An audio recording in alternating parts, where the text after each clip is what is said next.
You might have seen something really interesting. You might have seen that black coffee, no sugar in it, actually creates sometimes a small glucose spike. Now, this is a graph showing you me drinking coffee versus Alan drinking coffee.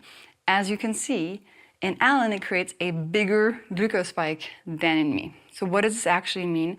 Well, in some people, coffee can actually increase your stress levels and your stress hormones a little bit.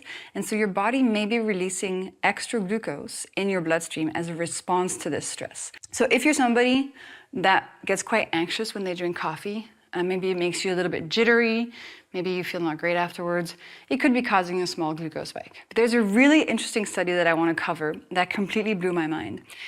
If you're somebody who drinks coffee in the morning, and if you often wake up feeling a bit tired, which I think most of us do, well, this recent study shows us that if you've just had a bad night's sleep and you want to make sure your glucose levels are as steady as possible for the rest of the day, it is much better to drink your coffee after eating breakfast than before eating breakfast.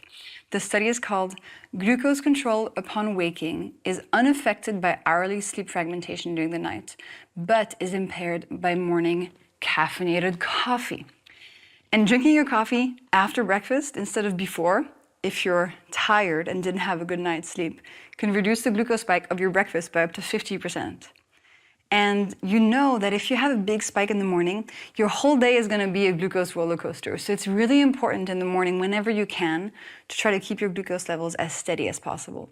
So if this is something that's easy for you, I highly recommend trying it out and see how you feel. Oh, and an important note about this study, it also showed that your insulin spikes will be smaller if you drink your coffee after breakfast rather than before. So it's not just the glucose spike, it's also the insulin response, which is almost even more important than glucose alone. I often